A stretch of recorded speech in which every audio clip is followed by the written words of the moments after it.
27th day of Tishrei, corresponding to the 15th day of October.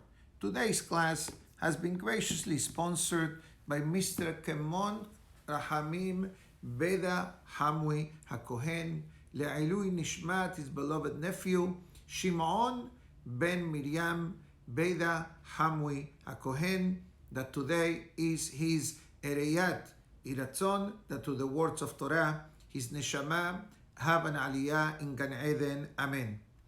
As we go into Perashah Bereshit, definitely every pasuk of Perashah Bereshit and every historical event and every day of the creation, and specifically the final day of the creation of Adam and Hava, and the subsequent actions and the welcoming of the first Shabbat in the history of mankind, the Zohar of today tells us that in Perashah Bereshit there are many mitzvot hinted, not physically visible, but actually hinted, which become the foundation of human life. We started to mention this topic yesterday when the Torah talks about the message that God gives Adam and Hava, Peru Urbu, be fruitful and multiply. This is officially the first mitzvah of the Torah in a visible fashion in the Chumash or in the Sefer Torah. Very obvious mitzvah, and that is the reason why we mentioned also yesterday the great abomination or transgression of same-gender marriage, which is important to know that this is not only a biblical prohibition for the Jewish people, but actually is a biblical prohibition for mankind, like abortion as well.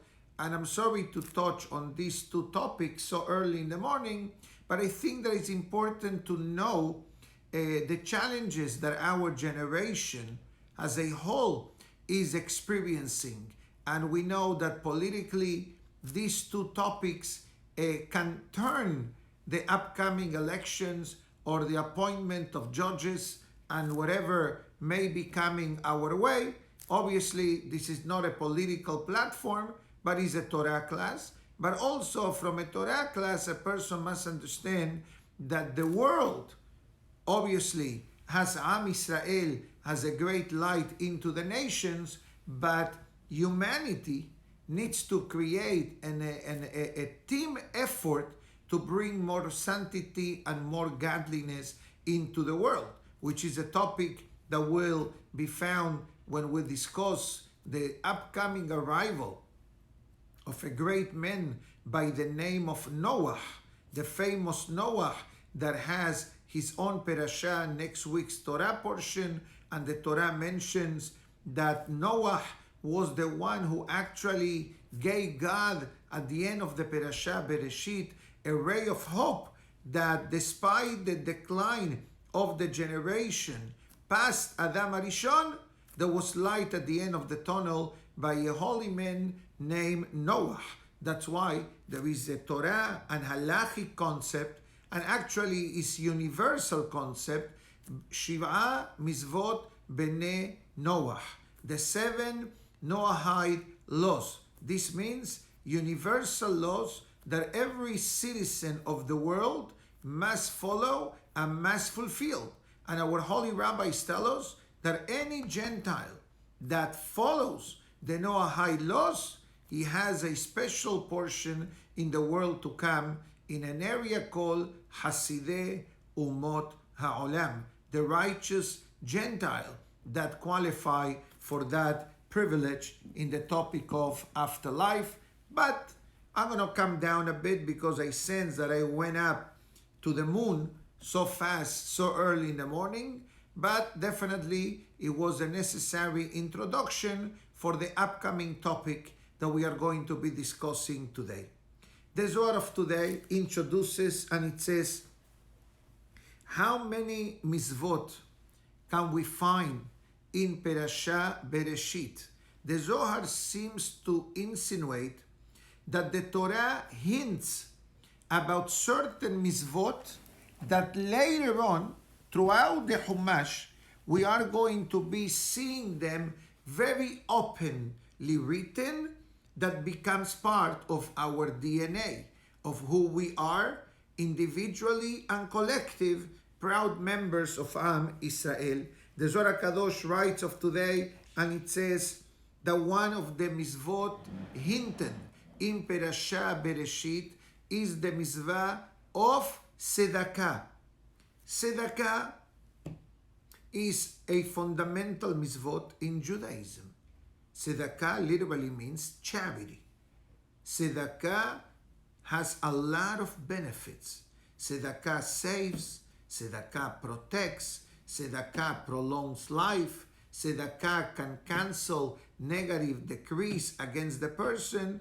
Obviously, if you are logging in iTorah.com, I'm sure that you have been listening to many classes from many wonderful speakers, including your rabbis in your own synagogues. So we all understand that the mitzvah of tzedakah is a beautiful mitzvah. As the pasuk says, Uzdaka tasil mimavet. So powerful is the mitzvah of charity that even can save, God forbid, a person from death. Actually, is a verse. And there are many stories and historical events that tzedakah was the main source of salvation.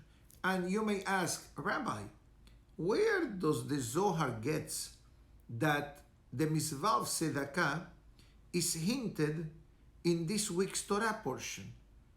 Yes, we saw that Adam and Hava sinned and God protected them, God dressed them, gave them special garments. We understand that. But where do we see charity in this week's Torah portion? You'll be surprised at the source. And I hope, God willing, that I'm able to deliver the message to the Kahal today with the clarity that the Zohar describes today. But my knowledge is limited. So therefore, I will try to do my best with God's help. There is a pasuk in the Perashah of today. Let me find it quickly for you. Talks about, right here, verse 26, chapter 1. The pasuk writes,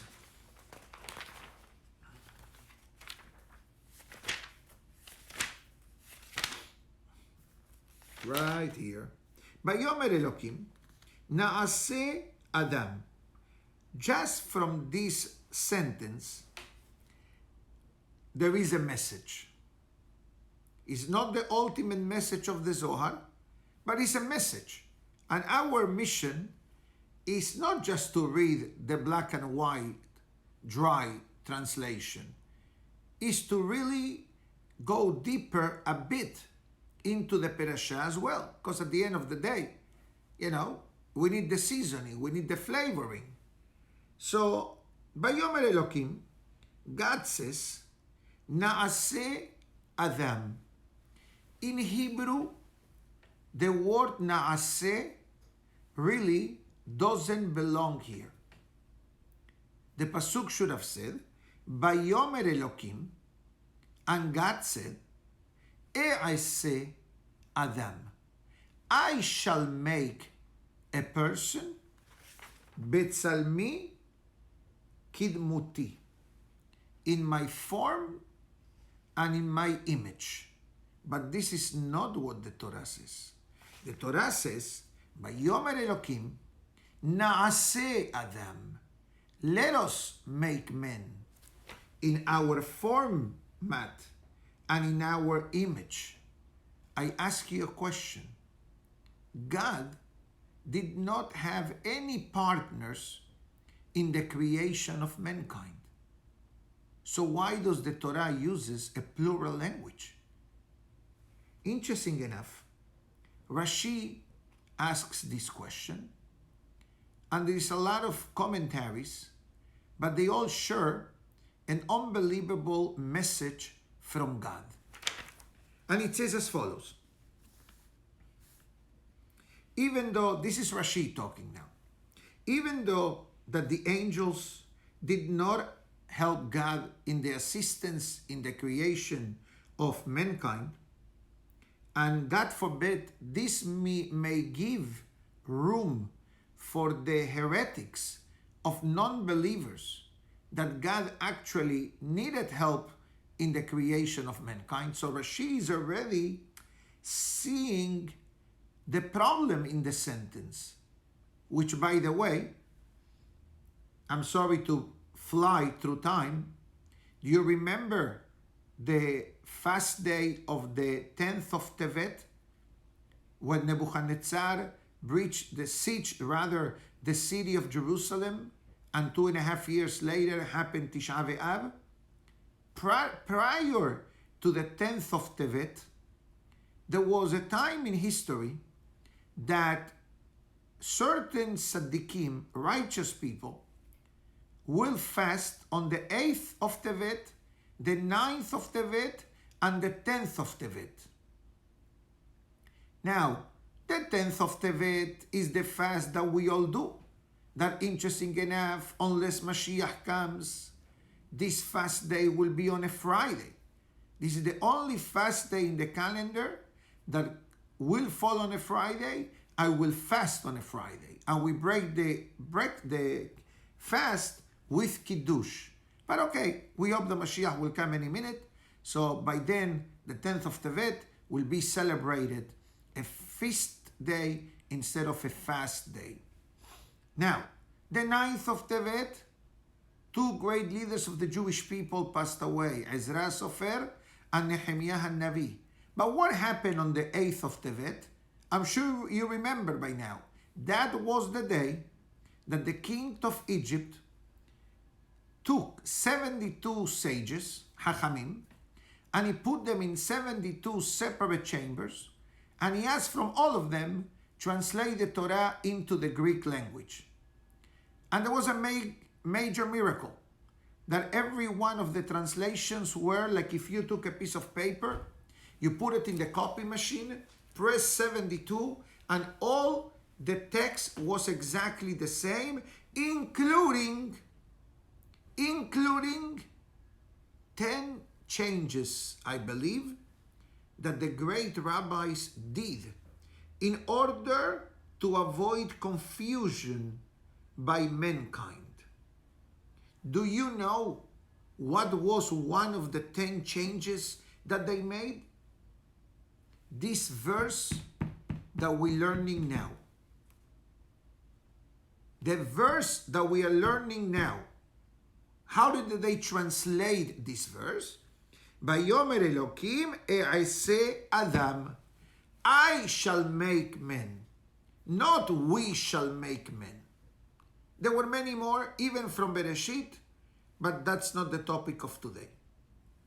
But I felt the need to say this so we are able really to understand the message that the Torah is trying to convey today. So Rashi then says, so why did the Torah wrote a certain text that may give certain kind of confusion to mankind? Listen to Rashi, and then we'll open this up a bit. Lo nimna hakatuv. The verse did not prevent it. Milelamed derech eres. To teach me proper behavior, proper manners. Umidat anava. And the concept of humility. Sheyehe gadol nimlach. Benotel reshut min hakatan. That an older person or a great person should never be embarrassed to ask for a suggestion or guidance from someone younger or someone minor. Now,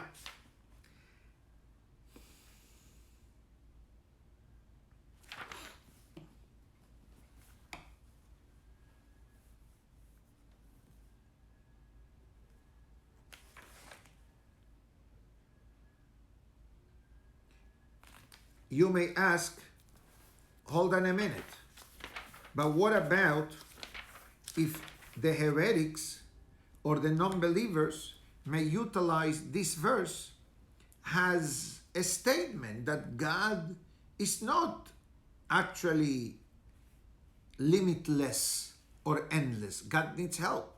That's a reason why the next verse says, Vayivra Elokim et ha'adam besalmo. God created mankind in his format. Now, this takes care of the non-believers' clause. So imagine yourself that God wants to have approval, so to speak. By the way, this is not the first time that we see God, Hashem, Melech Malchei Melachim, the King of Kings, the Creator of the world, Avinu Malkenu, our Father, our King, asking for approval.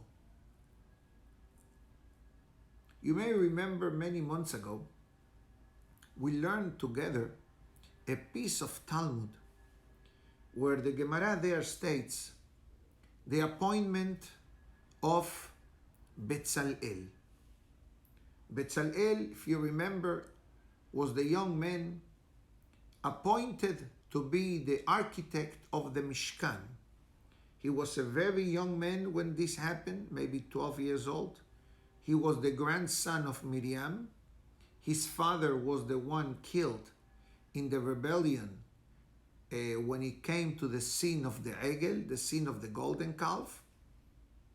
And God comes to Moshe and it says, Moshe, do you approve of Betzalel to be the one running the construction of the Mishkan? So Moshe says to God, God, what kind of question are you asking? If you say okay, I say okay. God says no. Go and inform the Jewish people and ask the Jewish people rather. So the Gemara says that Moshe Rabbeinu went to the Jewish people and he asked them, God approves Bezalel, I approve Bezalel. Do you approve Bezalel? So the Jewish people answered to Moshe Rabbeinu, Moshe Rabbeinu, if God approves, if Hashem approved Bezalel, and you, Moshe, approves Bezalel, don't you think that we are going to be approving Bezalel? But yet we see that even though Hashem approved Bezalel, yet he went to Moshe, and Moshe went to the Jewish people. This is one hidden message found in this week's Torah portion.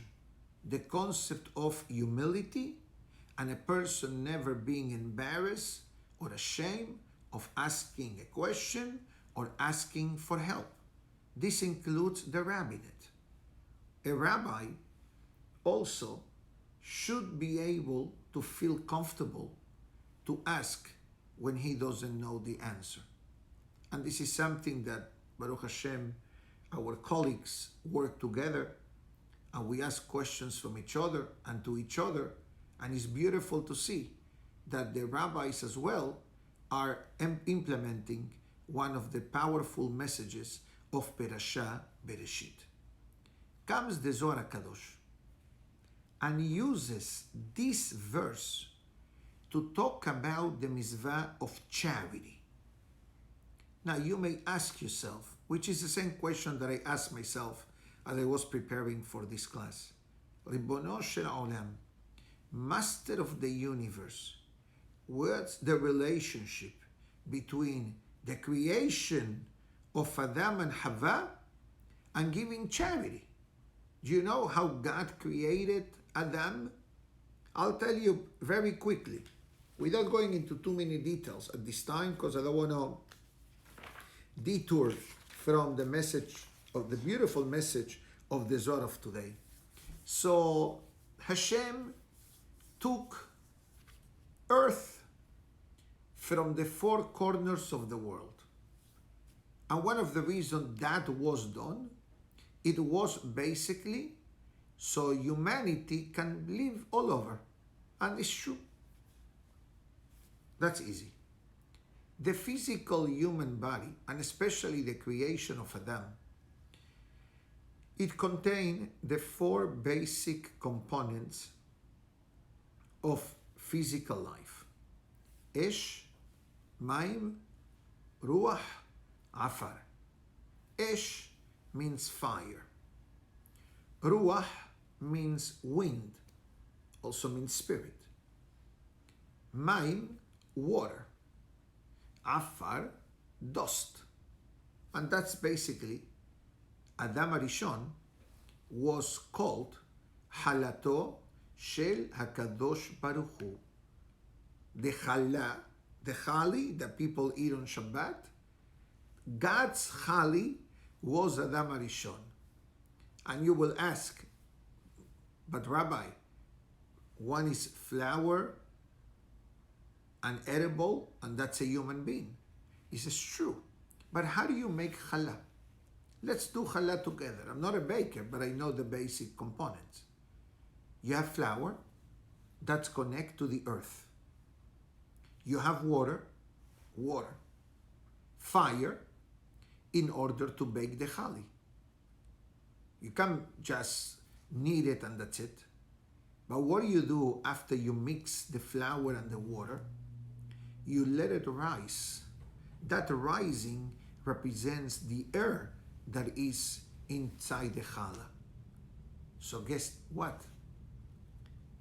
Challah is a small sample of how Hashem created Adam Harishon. And that's why many pious and holy women, they bake challah in honor of Shabbat.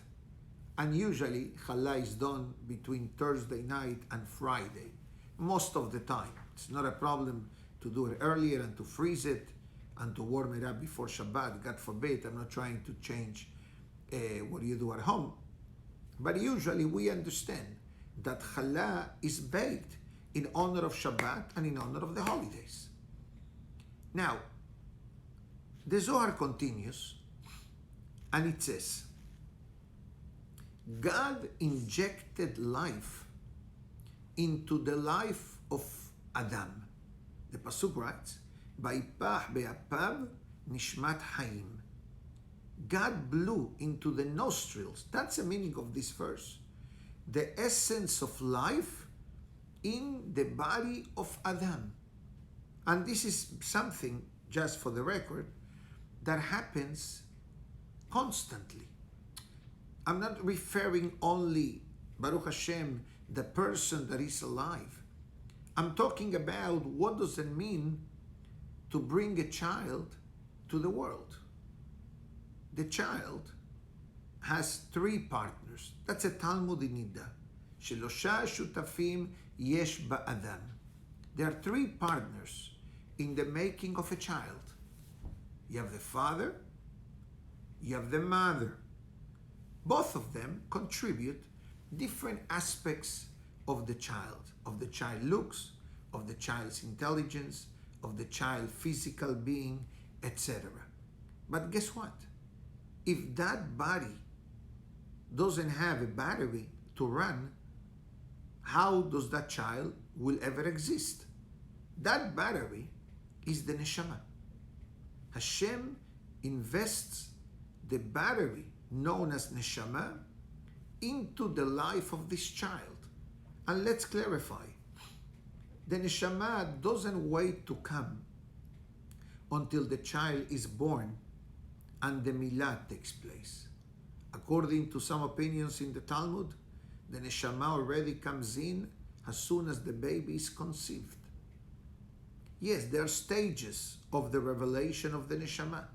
The Hidah says that the final touch to the creation of a baby boy is when the milah takes place. And according to Mekubalim, for the girls, once the name is given. And that's why many people don't wait a whole week to name the baby. They do it as soon as the Sefer Torah comes out. I'm not trying to change anybody's tradition. I'm only just creating an awareness of what happens sometimes in synagogues or communities. Okay, so this is something that we need to understand, that the neshama comes into the baby's body as soon as the baby body is conceived. Many people believe, no, only when the child is born. No. When the child is conceived, this is when the neshama comes into the body of the unborn child. And that is the reason why the baby, throughout the 9 months of pregnancy, the Talmud writes also in that same statement in Gemara Nida, I think page 32, 33, talks about what happens during the 9 months of pregnancy. The Gemara says there are no better times of the life of a person like the 9 months of pregnancy, that the child is learning Torah until it comes to the time to be born. The malach touches right here. That's why we have this indentation under our nose, right where the neshama comes in, and then the child is born, etc. So we understand this concept now. Comes the Zohar Kadosh, and it says the following. I'm not going to go full version because it's too deep, but I'll tell you what I understood. That when a person gives charity to a needy person, that is giving life to a person that is alive, but unfortunately is not really alive. And this is a known statement in the Talmud that says, Ani hashuv kemet. God forbid, a person that is poor. And that means that a person does not have the basic means to live, to provide for his wife or his children. The person feels dead. And I understand that maybe the word may sound too strong to many of us, but that means his spirit is not there. He's going through challenges, he's going through situations, he's going through difficult moments. And that's a reason why the Talmud talks about that when we give charity, we are resurrecting the spirit of the person, of the needy person. And guess what? The merit of the charity is multiplied by the amount of beneficiaries of the charity. With that being said, now we understand the opening statement, why charity can save a person from death, God forbid. Why the charity can save someone from death. This is very simple. Because when you give charity, you resurrected someone. You remove the pain. You remove the suffering. You provided for someone else's needs. God says, you save that life. You help in that shalom bayit by helping the family. God says, I'm going to reciprocate to you. I'm going to give you life. I'm going to give you blessing. And the pasuk says, Imsa haim beracha b'shalom. By giving charity, a person attracts to themselves life, blessing, and peace. Do you need any other blessing than life, blessing, and peace? If you have peace, you have everything. That's what Rashi writes in the beginning of Perashah Bechukotai. Benatati shalom ba'ares. I'll give peace. And Rashi asks, I don't understand. Why do I need a blessing for peace? I have blessing for wealth, a blessing for health, a blessing of success. Why do I need a blessing for peace? And Rashi says the powerful words. Says Rashi, very simple. Because if you have no peace, God forbid, in your life, all the materialistic matters of life become secondary. because the spirit is broken.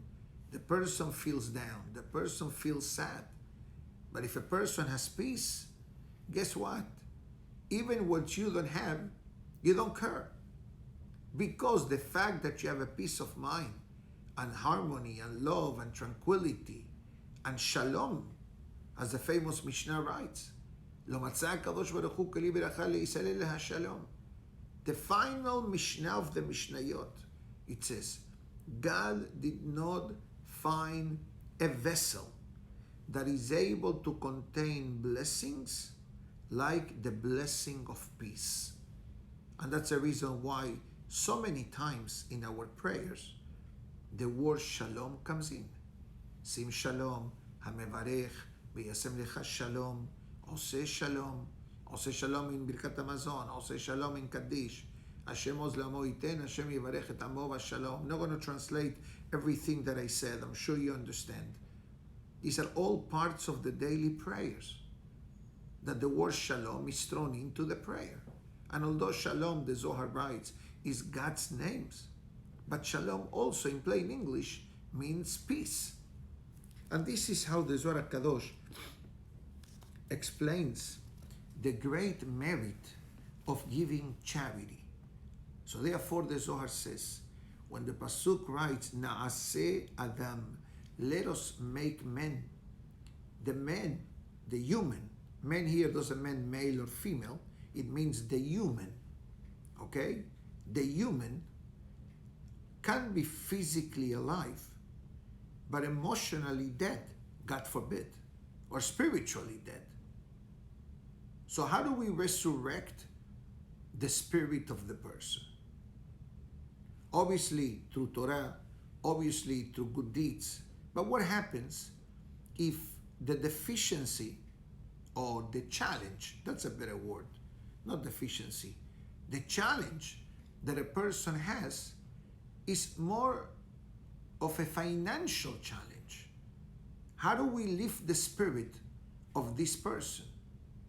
The Zohar says, by giving charity, by helping the person. Although the Rambam writes, Maimonides writes, that the ultimate level of charity is lifting someone by giving him or her a loan or a job, or introducing them to someone that is in the position of helping. And this is something very fundamental in Judaism. But Baruch Hashem, I'm talking to a beautiful audience that understands the power of tzedakah.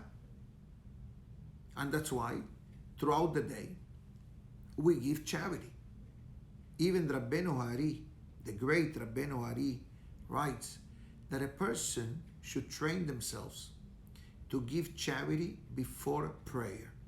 And that's something that I personally do, and many people do it in our synagogue. When we come in, we put a few coins or a dollar bill into the kuppah. Why? Rabbeinu Hari quotes a line in the book of Tehillim that says, Va'ani besedek eheze panecha. And I, with righteousness, will greet your face. He explains that in this verse, we say besedek means tzedakah. It says, and I will greet you with the mitzvah of charity. What does it mean? He seems to insinuate that when a person gives charity before prayer, the charity paves the way for the prayer to go smooth. In other words, you go on the express lane, and I'm not referring to the speed of the Hazan. I'm talking about no traffic, no bumper to bumper traffic. So if you do this already, Hazaku Baruch. And if you don't do, train yourself to give a few coins before Shaharit, before Minha, by Barech David. I'll tell you one more thing. And I read this when I was home the other day, that we don't need to give charity only at the synagogue when we come to pray. You can give charity throughout the day, sporadically. Because the Ben Ish Chai writes, Peruta peruta mistarefet. Every coin that a person gives to charity, it builds up into the savings account. It builds up every day. And after 120 years, the person is giving the savings passbook. If you remember the good old days, they used to have like a booklet, and you would go to the bank and they will write in the computer. Today is all digital and paperless and online, but use your imagination, and the person is given a bank statement. You have X amount of dollars in your savings account. And then you will ask yourself where that money came from. Don't have a statement for that. This was the charity that you gave every day at the synagogue, or when people came to your office, or when people came to your home. Oh, I never kept track of it. You didn't, but we did. It's a great merit, the Ben Ish Chai writes, that no day should go by, obviously with the exception of Shabbat and Yom Tov, that a person does not give charity, because it has so much power that is paramount to the creation, and that's one of the things the Zohar says today, to the creation of Adam from today's parasha. We are acting in a godly way. Remember yesterday that I quoted for once, less than a minute, Rabbi Moshe Cordovero, and I quoted the first sentence of his book, Devora. How does the book begins? Ha'adam, the person. What did he said? Ha'gever, ha'ish, ha'anashim. He says ha'adam. Ra'ui lehiddamot lekono. Must emulate their creator. Although he talks about the midot of God, as we learned today, humility in the beginning of the class, but guess what? This mitzvah of tzedakah also makes us to act in a godly way. Like God gives lives, we give money. And money is life. Like it or not. We all need it. How holy a person may be, we live in a physical world, and therefore we need to act accordingly. The Zohar, excuse me,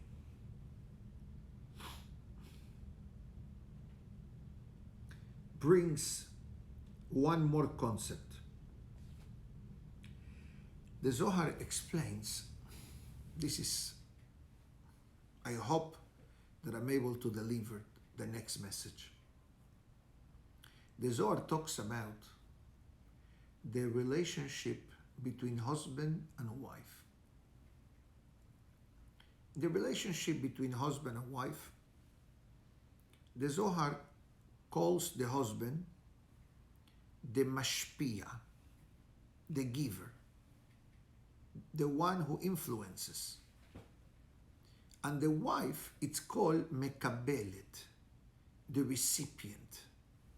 I need to be careful what I'm going to say next, so I don't, God forbid, give misinformation. The Zohar explains that in the physical relationship between husband and wife, and I apologize in advance for the female audience that may be listening or watching this class, talks about how the husband releases the zera, so to speak, and the wife receives the zera. It's a godly concept here. And God blesses the relationship, and a baby is conceived. Clear. The Gemara writes that the wife and children depend on the husband, and the husband depends on the creator of the world. And this perhaps gives us a bit of understanding about the dynamics of marriage, the dynamics of relationship between husband and wife, physically and emotionally.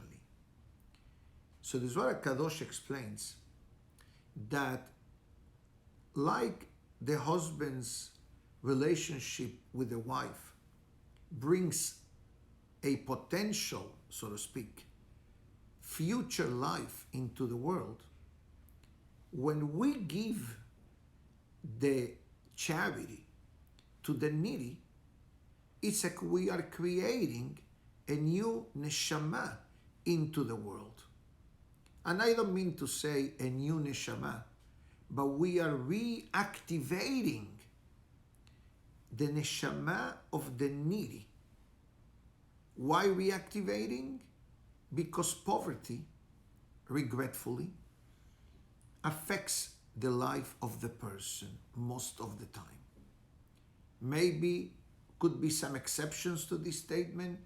If you have a major emunah fellow and you have bitachon and you have self-control, but we understand that most of the time poverty takes a toll in the life of the person in many levels. So when you come to the rescue and you give that charity to that person, you know what you do now? Tehiyat HaMetim. You resurrected that dead person in the spirit. And the Gemara says, Ani Hashuv Kemet. A poor person is considered dead because they don't feel happy, they feel down. Not only that,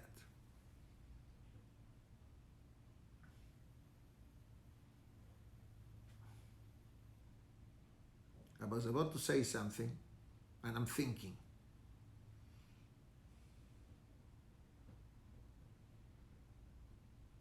Maybe too deep for today.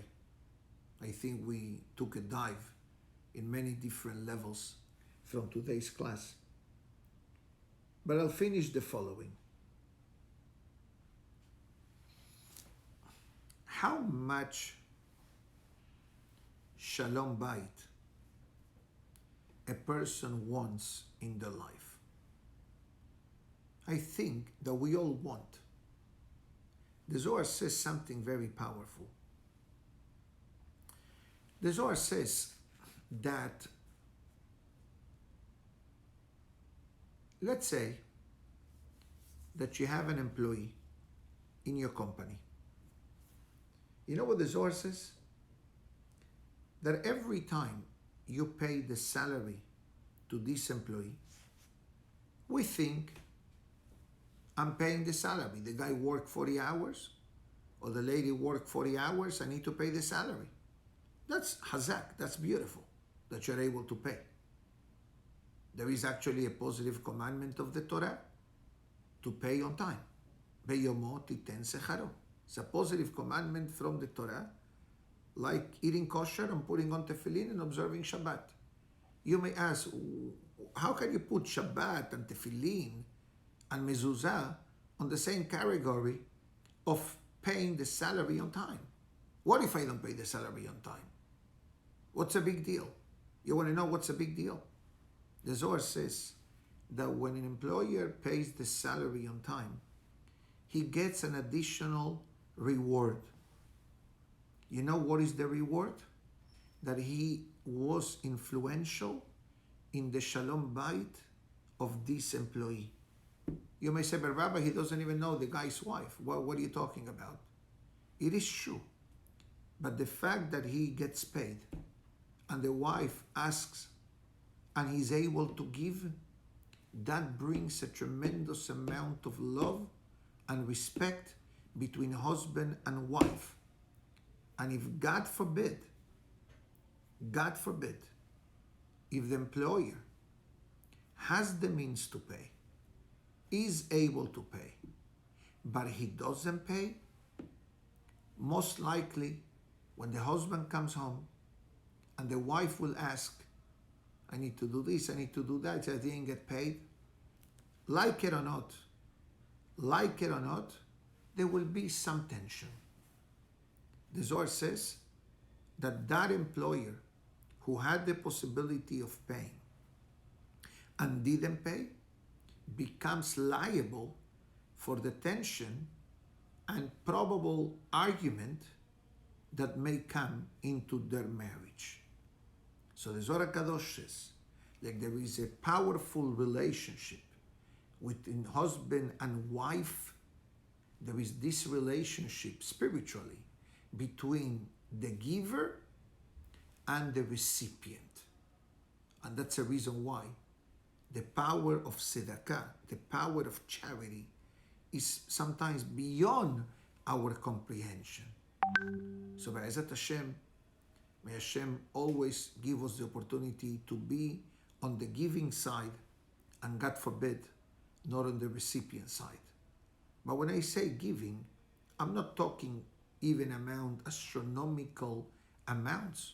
Some people cannot afford to give astronomical amounts. But I think the message of the Zohar wasn't about astronomical amounts. Pashut, simply speaking, giving charity, giving to the kuppah, before prayers every day, whatever it may be. For the wonderful ladies in the audience, and we learned this maybe a few months ago, in which the Menachem writes that there is a great concept for the wonderful ladies of Israel to give charity before candle lighting on a Friday afternoon, because that also paves the way and enhances the prayer that the wife usually recites after candle lighting. You know, one of the things that I do at home on Fridays, I have my checklist, which I do it with love and happiness and listening to music or singing, is to prepare tzedakah for my wife, for her to give charity before she lights the candles. Once I saw it, and I saw the powerfully written a note by the great Menachem and others, I took upon myself, Be'ezat Hashem, to make sure that always before Shabbat and before the holiday candle lighting, there is money for the kuppah. If you already do this, very happy to hear that. But if you never heard of this, Be'ezat Hashem, try tomorrow, starting from Shabbat Bereshit, which is the first Shabbat of the year, is the official first Shabbat of the year, although we are 3 weeks into the month. But as I said the other day, surrounded by so many holidays, we didn't pay attention too much to the year. Now we are entering into the habitual and the day-to-day operation, so there is no greater time to begin activating beautiful messages of the Perashah like Shabbat Bereshit. And I encourage the husbands to be the partners to the wife, not only for the concept of marriage, but for the concept of setting up the candles and preparing charity before the candles. So Be'ezat Hashem, we'll try to touch on this topic belly nether tomorrow to review some of the highlights of Fridays in our homes, Shabbat observance, and Be'ezat Hashem, let it be the zechut of today's class, give an aliyah neshama to Mr. Shimon ben Miriam Beda Hamwi HaKohen, a wonderful person from Miami that regretfully left the world prematurely, and Hamavdil L'Chaim. We express our gratitude to his dear uncle, Mr. Clemon Rahamim Beda Hamwi HaKohen and family, for graciously sponsoring today's class. Have a great day, everybody. Tizku Leshanim Rabot. We'll see each other Be'ezat Hashem tomorrow at approximately 9:15 via iTorah.com. Have a great day.